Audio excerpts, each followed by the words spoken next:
जो हमारे sense of smell है, हियरिंग है, जो हम देख रहे हैं, तो किसी चीज़ की डिस्क्रिप्शन दो, उसकी महक की बात अगर हमने की किसी सीन की, कैसा सुन रहा था, सरसराहट थी, तो इस तरह की बातें अगर आप ऐड करते हैं तो उस कहानी में ज़्यादा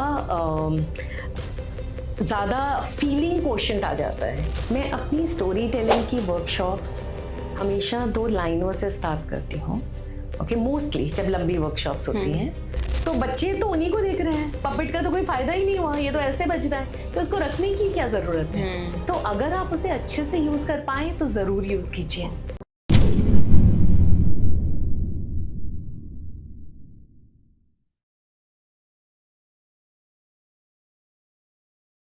वेलकम टू टीवीटी पॉडकास्ट। आज हमारे साथ है Seema Wahi Mukherjee ma'am as a story teller.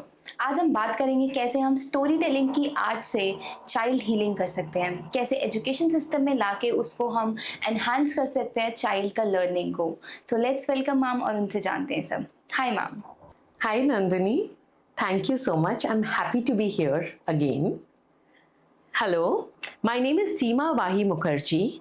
I'm an education consultant and a storyteller.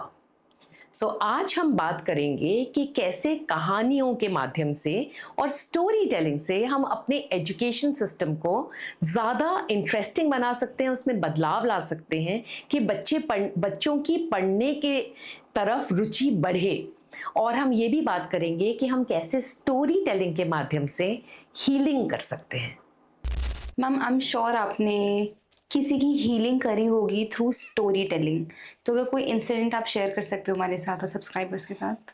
जी, एक इंसिडेंट मैं ज़रूर शेयर करना चाहूँगी और वो मेरे अर्ली डेज़ का इंसिडेंट है, जब मैं स्टोरी टेलिंग में नई-नई आई थी और उसने मुझे ये रियलाइज़ कराया था कि स्टोरी टेलिंग कितना पावरफुल मीडियम है।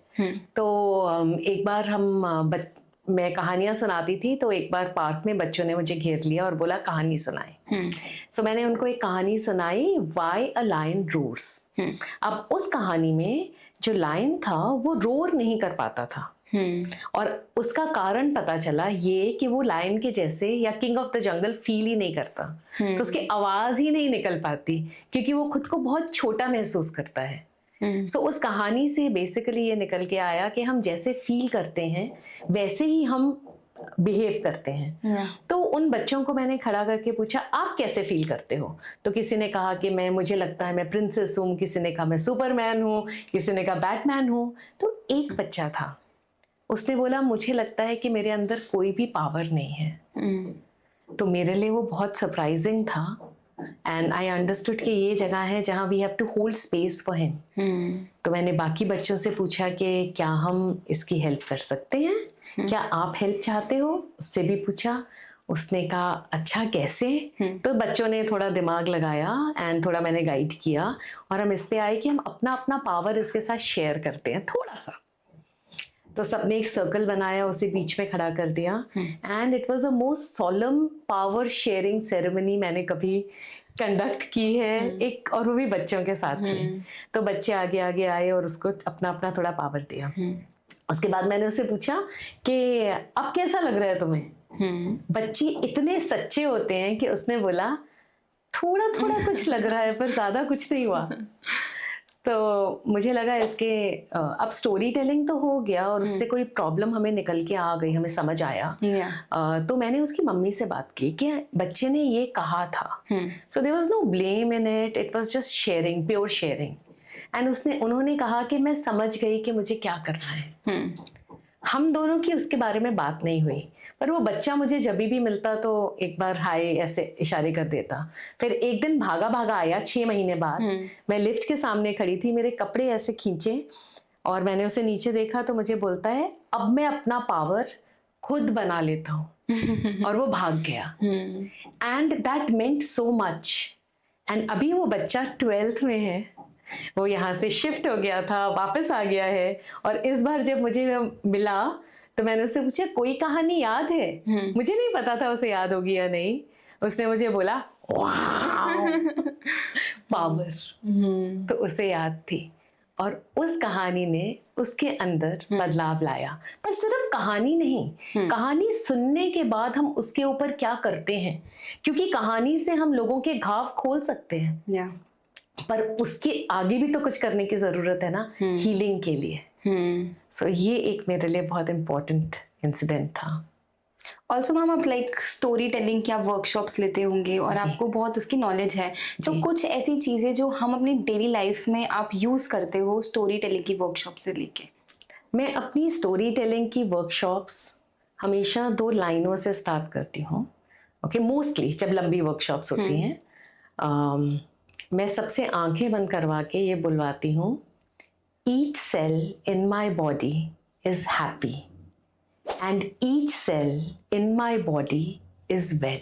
और ये बोलने के एक तरीका है, पहले आंखें बंद करके लंबी सांस भर के थोड़ा रिलैक्स करके बोलना, फिर गाना, फिर उसके साथ एक एक्सरसाइज करना जो ब्रेन जिम एक्सरसाइज है। तो ये करने के बाद पूरा का पूरा इन्वायरमेंट चेंज हो जाता है। ओके, और फिर मैं उनसे बोलती हूँ कि आपने आज एक कहानी सुनी, 2 लाइन की कहानी, जैसे आप सुनते थे, एक था राजा एक थी रानी, दोनों मर गए, खत्म कहानी, ऐसी कहानी सुनते थे। वैसे ही आपने इन 2 लाइनों में कहानी सुनी और खुद को सुनाई, अपने सेल्स को सुनाई। आप कितनी बार ये कहानी सुनाते हो अपने सेल्स को दिन में? तो अधिकतर लोग यही बोलते हैं, दिन में नहीं, महीनों में नहीं सुनाया। और आप कितनी बार अपने आप को ये बोलते हो कि how silly of you, how stupid of you, बुद्धू ये भी नहीं कर सकती थी, या ये भी नहीं कर सकता था, ये नहीं आया, खुद ही को बोलते रहते हो। तो बहुत सारे लोग हाथ खड़ा करते हैं। तो जो भी हम खुद को सुनाते हैं और खुद को बार बार कहते हैं, वो भी एक कहानी है। तो हमारी कहानी शुरू उससे होती है जो हम खुद को बोलते हैं, क्योंकि जो हम खुद को बोलेंगे ना, वो सबकॉन्शियसली अनकॉन्शियसली आगे पास ऑन करेंगे। तो अगर वो ही पास करेंगे तो वो बच्चे वैसे ही बन जाएंगे, खुद को ऐसी ही कहानियां सुनाएंगे। So be mindful of the stories you tell yourself and others. So इस तरह से मैं अपनी ट्रेनिंग वर्कशॉप्स जनरली स्टार्ट करती हूँ। और उसके बाद तो सबसे पहले खुद की कहानी के बारे में सचेत रहें। उसके बाद आपको कहानी किस तरह से कहनी है। अब कुछ टेक्निक्स होते हैं जो मैं यूज़ करती हूँ। उसमें आप अगर कहानी सुना रहे हो, तो आप सिर्फ ये नहीं बोल नहीं रहे हो, आप उस कहानी को अपने आंखों, मेरे अंदर ऐसा लगता है कि अपने अंदर वो कहानी चलते हुए देखो कि वो हो रही है।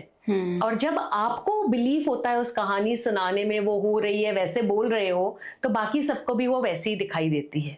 अब कहानी को और पावरफुल बनाना है तो उससे 5 सेंसेस को इवोक करो। जो हमारे सेंस ऑफ स्मेल है, हियरिंग है, जो हम देख रहे हैं, तो किसी चीज की डिस्क्रिप्शन दो, उसकी महक की बात अगर हमने की, किसी सीन की, कैसा सुन रहा था, सरसराहट थी, तो इस तरह की बातें अगर आप ऐड करते हैं तो उस कहानी में ज्यादा फीलिंग कोशेंट आ जाता है, जिससे कहानी ज्यादा कनेक्ट कर जाती है और अलाइव हो जाती है लोगों की आंखों में। तो उनको विजुअल्स दिखने लगते हैं। सो ये कुछ चीजें कहानी में डालना जरूरी है। और कहानियां एक सच पे बेस्ड हो तो ज्यादा अच्छा है, जो उसमें underlying there is a logic, there is a reasoning, क्योंकि दिमाग हमेशा चलता ही रहता है। और उस लॉजिक और रीजनिंग के साथ साथ इमेजिनेशन भी होनी चाहिए। तो आप अपनी कहानी कैसे फ्रेम करें, वो इम्पोर्टेंट है। ऑल्सो क्या हम स्टोरी टेलिंग से जो हमारे एजुकेशन सिस्टम के लूप होल्स हैं उसको फिल आउट कर सकते हैं? जी, सो स्टोरी एजुकेशन के लूप होल्स की बात की आपने। सो एजुकेशन में अगर आप सच में क्लासरूम में जाएं, बहुत काम हो रहा है, ठीक है, बहुत काम कर रहे हैं, बहुत ट्रेनिंग्स हो रही हैं, बहुत कोशिशें हो रही हैं कि हम एजुकेशन को बदलें। ओके, तो अगर हम आज के दिन को देखें तो हमें दोनों तीनों चीज़ें देखनी पड़ेंगी। एक ये कि बच्चे कौन हैं और आजकल का उनके आसपास का किस तरह का एनवायरनमेंट है, टीचर्स कौन है, सिस्टम क्या है। अगर आप बच्चों को देखें तो बच्चे आजकल क्या करते हैं, मेनी टाइम्स वो फोन पे हुकते हैं या टीवी देखते हैं। माँ बाप खाना भी ऐसे ही खिलाते हैं उन्हें। ओके, तो उनको ज्यादातर क्या दिख रहा है, कोई चीज जो चल रही है, बोल रही है, गा रही है, और वो उनकी अटेंशन ले लेती है। कभी उसमें म्यूजिक आता है, कभी आवाज तेज हो जाती है, कम हो जाती है। तो अगर टीचर वही टेक्निक्स अपनाए, ओके, अपनी बात करने में उसी तरह की कहानियां लेके आए जो बच्चों की इमेजिनेशन को ग्रिप करेंगी, और उस इमेजिनेशन के साथ साथ उन्हें कॉन्सेप्चुअल क्लैरिटी भी आएगी। वो कहानी ही ऐसी होगी जो एक कॉन्सेप्ट पे बेस्ड है, पर वो सुनाई ऐसे जा रही है कि सब टीचर को सुन रहे हैं और जानना चाह रहे हैं, ये नहीं कि सिर्फ बुक खोल रहे हैं। तो जरूर स्टोरी टेलिंग एक सक्सेसफुल मीडियम होगा बच्चों के लिए, और वो बातें याद भी रह जाएंगी। अगर मैं आपसे पूछूं कि आपको आर्किमिडीज प्रिंसिपल याद है? नहीं। अगर मैं आपसे ये पूछूं कि आपको प्यासे कौवे की कहानी याद है? हाँ। थर्स्टी क्रो की। तो वो उसी कॉन्सेप्ट पे बेस्ड है। या सो कॉन्सेप्ट्स अगर सिर्फ एज कॉन्सेप्ट है ड्राई एंड बोरिंग हो जाते हैं और बुकिश रटना हो जाता है, लेकिन कहानियों के थ्रू वो अलाइव हो जाते हैं। So story telling can absolutely impact the education system. मतलब कुछ सब्जेक्ट में हम स्टोरी टेलिंग ला सकते हैं, but like the practical subject about like math, science, इनमें भी। हाँ, सो मैथ्स भी आप कहानी के थ्रू सुना सकते हैं। ओके, अच्छा, कहानियां कहाँ सुनानी है ये जरूरी है। तो किसी टॉपिक शुरू करने से पहले आप कहानी सुना सकते हैं। आप जो अगर कोई इन्वेंटर है, कोई क्रिएटर है, उसकी जिंदगी की छोटी सी कहानी और क्या थॉट आया था जो उसने उस कॉन्सेप्ट को डिस्कवर किया, आप अगर यही सुना देंगे तो बच्चा उससे ज्यादा जुड़ जाएगा। ओके, आप स्टोरी जो पूरा का पूरा आपका चैप्टर चल रहा है उसके बीच में सुना सकते हैं, जो उस कॉन्सेप्ट को और ज्यादा निखार देगा और उसको एक्सप्लेन कर देगा। ओके, और आप ये भी कर सकते हैं कि आप एंड कहानी से करें, या आप वो सब करने के बाद बच्चों को बोलें कि अब आप अपनी कहानी बनाएं जो इस कॉन्सेप्ट की क्लैरिटी दिखाती हो। तो कोई भी सब्जेक्ट पढ़ाया जा सकता है। मैं नेहरू प्लानिटेरियम भी जाती हूँ, वहाँ पे हम तारों से तारों की बात कहानियों के थ्रू करते हैं। मूवमेंट्स की बात, मून की बात, सन की बात, फेजेस ऑफ द मून की बात, एक्लिप्स की बात कहानियों के साथ सुनाते हैं। और अगर आप फोक टेल्स देखें तो बहुत सारी इन कहानियों पे ही बेस्ड है। इंसान क्या सोचता था कि ऐसा क्यों होता होगा। मैम, जो स्टोरी टेलिंग है वो सिर्फ स्टूडेंट्स के लिए होता है, फिर टीचर्स के लिए भी होता है? सबके लिए होता है। जब मैं वर्कशॉप्स कंडक्ट करनी शुरू की थी तब मैंने ये रियलाइज किया कि पावर पॉइंट प्रेजेंटेशन दिखाकर और भाषण देकर कुछ नहीं होता। उसकी जगह जो भी बात कहनी है उसमें आप एक किरदार डालिए और उसकी क्वेश्चंस, उसकी प्रॉब्लम्स उसमें डालिए और सल्यूशन भी वो निकाल के लेके आए। तो वो पूरी कहानियां मैंने इस तरह से लिखी, और कुछ मैंने कहानियां जो ऑलरेडी एग्जिस्टिंग थी उनको भी अपनाया। तो एक मिसेस टॉम्पसन की कहानी है जो अपनी क्लास के एक बच्चे को बहुत इरिटेट होके देखती है। वो सबको बोलती है I love all of you, but वो सच में नहीं उस बच्चे को पसंद करती, क्योंकि वो बच्चा कभी तैयार होके नहीं आता और हमेशा गंदे मैले कुचैले कपड़े पहनता है। तो और कैसे वो उस बच्चे के बारे में जब जानना शुरू करती है तो उसे पता चलता है कि उस बच्चे की मम्मा नहीं रही हैं। तो और उनमें खुद जब बदलाव आता है और जब उनमें बच्चे को देखने के नजरिए में बदलाव आता है तो बच्चे कैसा बदल जाता है, क्योंकि children will live up to what you expect out of them. और जब टीचर उसको वही ध्यान, वही अटेंशन देना शुरू करती है और उसको इक्वल ट्रीट करना शुरू करती है तो बच्चा ब्लॉसम करता है, उसके ग्रेड्स पिकअप कर जाते हैं। और उसके बाद उस बच्चे ने कभी मुड़ के नहीं देखा कि मैं कभी फिर नीचे गया हो, और टीचर की सपोर्ट उसे पूरे स्कूल सिस्टम में रही और बाद में जाके वो बच्चा एक डॉक्टर बन जाता है। सो जिसने टीचर के साथ कनेक्ट रखा और टीचर को टिकट्स भेजी उसकी शादी पे आने के लिए। तो मैं ये कहानी बहुत जगह करती थी कि क्वालिटीज ऑफ अ टीचर क्या होनी चाहिए। इसके लिए कहानी के बाद टीचर से ही बोलती थी कि आप बताओ। तो एक जगह पे मैं टीचर ट्रेनिंग वर्कशॉप में ये कहानी कर रही थी, तो अचानक से एक टीचर बहुत फूट फूट कर रोने लगी। तो हमने कहानी रोक दी और उस दिन हमने सिर्फ उन सबकी कहानियां सुनी। एंड मैंने रियलाइज किया कि उनके अंदर भी कितनी कहानियां भरी हुई हैं और उस पेन के लिए कोई आउटलेट नहीं है।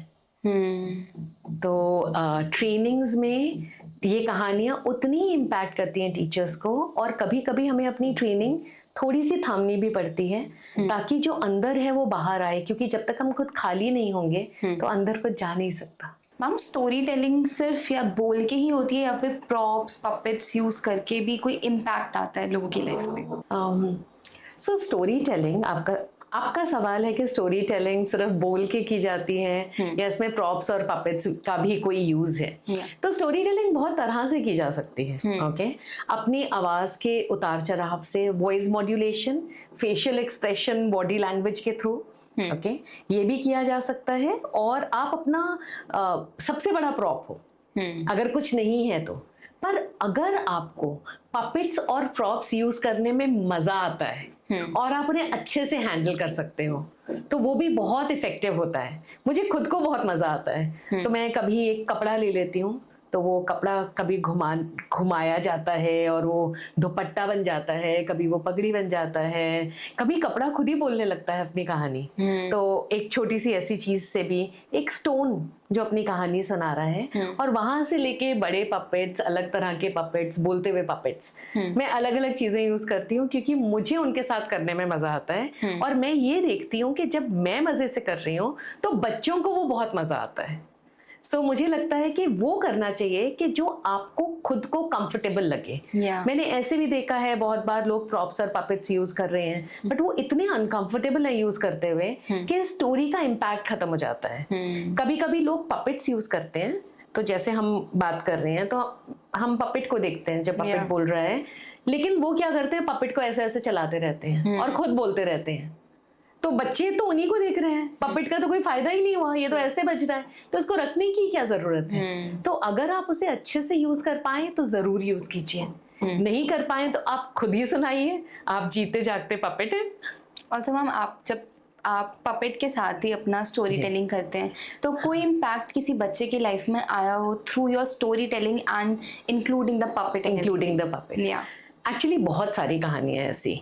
क्या होता है कि कई बच्चे बड़ों से बात नहीं करना चाहते, ओके, टीचर से भी नहीं बात करते, चुप रहते हैं। और ऐसे कई लोग होंगे जिन्होंने, स्पेशली टीचर्स होंगे या पेरेंट्स होंगे जिन्होंने ये एक्सपीरियंस किया होगा।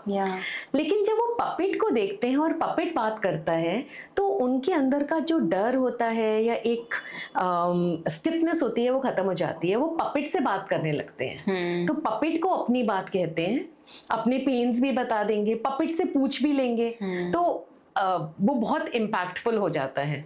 ऐसे कई सारी कहानियां हैं। सो जैसे एक बच्ची एकदम बात नहीं करती थी, तो मेरे पास तब एक कार्डबोर्ड के डब्बे से मैंने एक पपेट बनाया हुआ था, एक कैट का पपेट।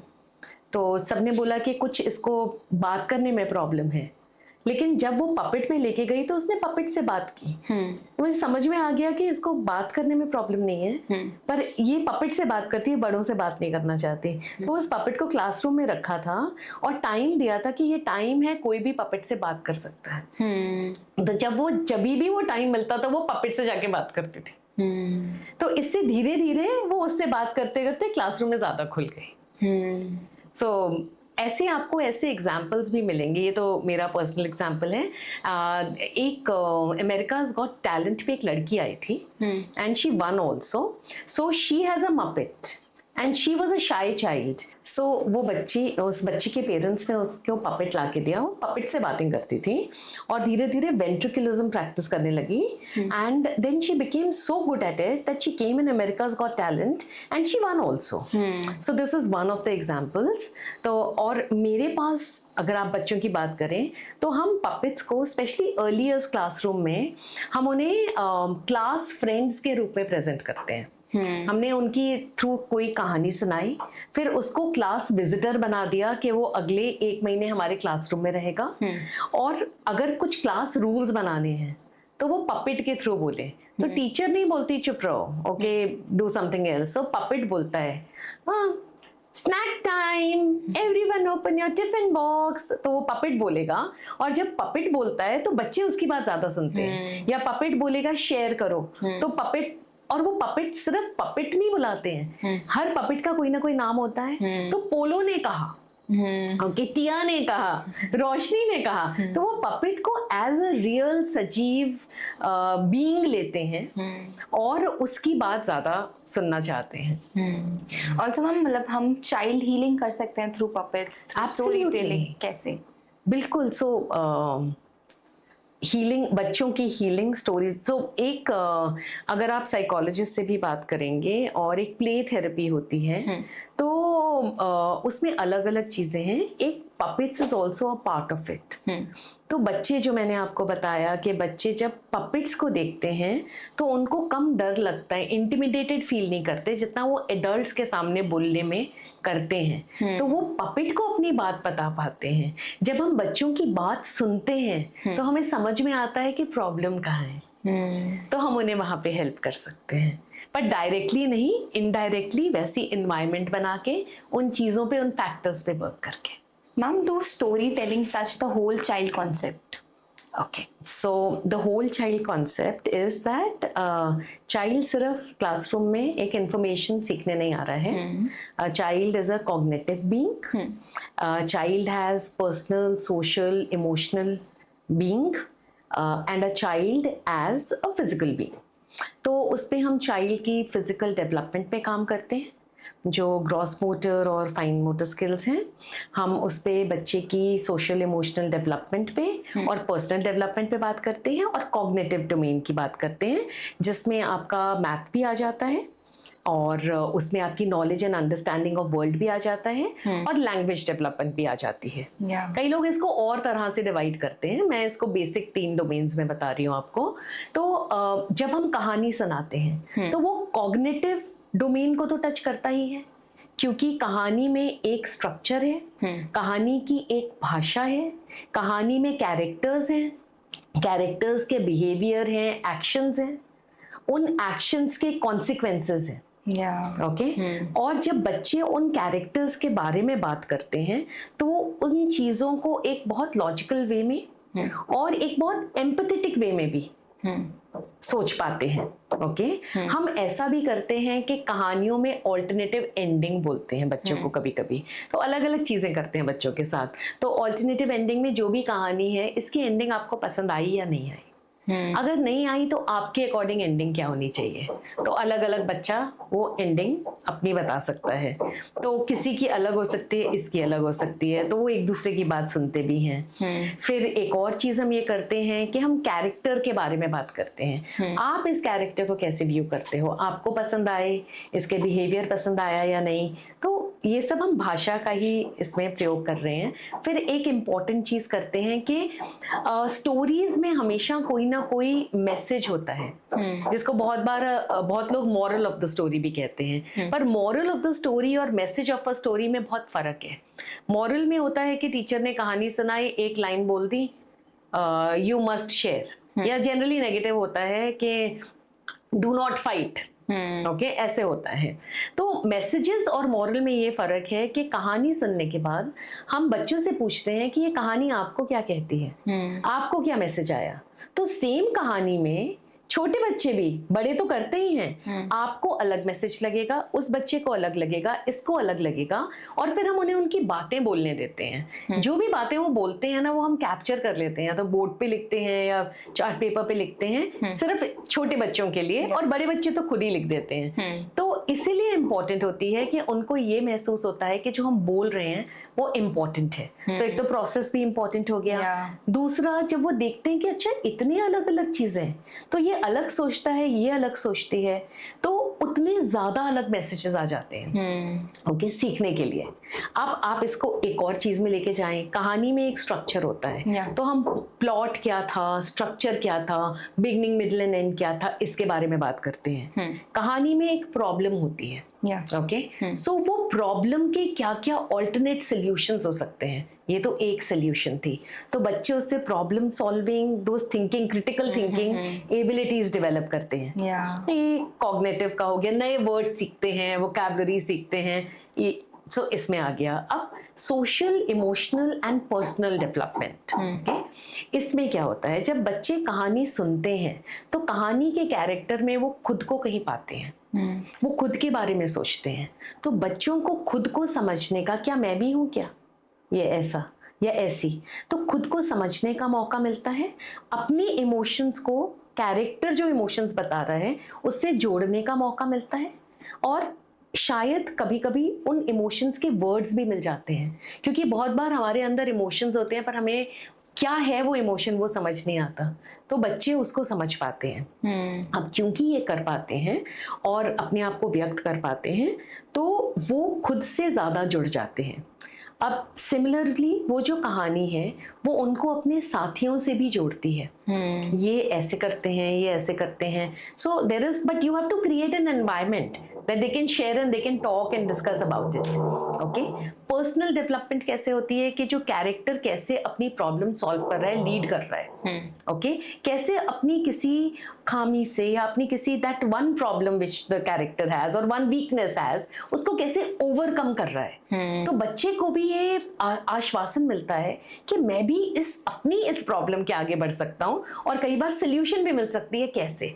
जैसे किसी कैरेक्टर को बहुत गुस्सा आता है, उसे अपने गुस्सा व्यक्त करना समझ नहीं आता कैसे करे, तो वो क्या करता है बच्चा, अगर उस किसी स्टोरी में वो या तो मारेगा या चीजें फेंकेगा, तोड़ेगा, या कहीं अपना गुस्सा दिखाएगा। तो उसको कैसे आप क्रिएटिवली चैनल कर सकते हो कि उस कहानी में एक पेरेंट ने उसको शायद क्रेयॉन्स दिए, पेपर दिया, ऐसे कहानी एंग्री अक को, और बोला कि तुम्हारे दिन में क्या हुआ था ये बनाओ। और जब वो बनाती जाती है और बोलती जाती है अपने दिन के बारे में, तो वो जो उसके अंदर गुबार भरा था वो भी निकल जाता है। उसके पिताजी को भी पता चल जाता है, एंड उसे ये पता चल जाता है कि वो आर्ट के मीडियम से अपने एंगर को कम कर सकती है। ऐसे ही मेरी कई कहानियों में मैंने ऐसा डाला हुआ है कि मम्मी को बहुत गुस्सा आया तो मम्मी ने गहरी सांस ली और फिर गिना, उल्टी गिनती, 10, 9, 8, ऐसे करके पूरी उल्टी गिनती। तो ये भी हो गया कि बच्चों को बैकवर्ड काउंटिंग आती है, और ये भी हो गया कि अगर तुम्हें कभी गुस्सा आए बिना बोले तो तुम भी ऐसे गहरी सांस लो और गिनती गिनो और तुम्हारा गुस्सा कम हो जाएगा, और तब बात करो जब तुम बात करने के फ्रेम ऑफ माइंड में हो। अब ऐसे ही फिजिकल पे आते हैं हम, भौतिक डोमेन जो है, तो कहानी के अंदर कुछ ना कुछ सॉन्ग या चैंट या कुछ एक्शन डाल देते हैं, हम जानबूझ के डालते हैं जो कहानी से जुड़ा हो। ओके, ऐसा नहीं कि जबरदस्ती, तो कहानी से ही निकल के आ रहा हो, जो बच्चे मूवमेंट कर सकते हैं साथ में। ओके, और कहानी के बाद हम कई बार उसके ऊपर गेम्स बना देते हैं, और कई बार उसके ऊपर क्राफ्ट का काम रखते हैं, तो उनकी फाइन मोटर डेवलपमेंट भी हो जाती है, और ग्रॉस मोटर भी गेम्स के थ्रू। सो इस तरह से हम होल चाइल्ड को एड्रेस कर सकते हैं through a story. It is actually a storytelling experience, okay, but it has to be well planned. Yeah of course. Thank you for watching the podcast. I hope आपको पसंद आया होगा, और अगर आपके पास कोई भी सवाल हैं, कोई भी क्वेरीज हैं इसके रिगार्डिंग, तो आप जो स्क्रीन पर इंफॉर्मेशन दी हुई है उस पे मुझे कांटेक्ट कर सकते हैं। Thank you.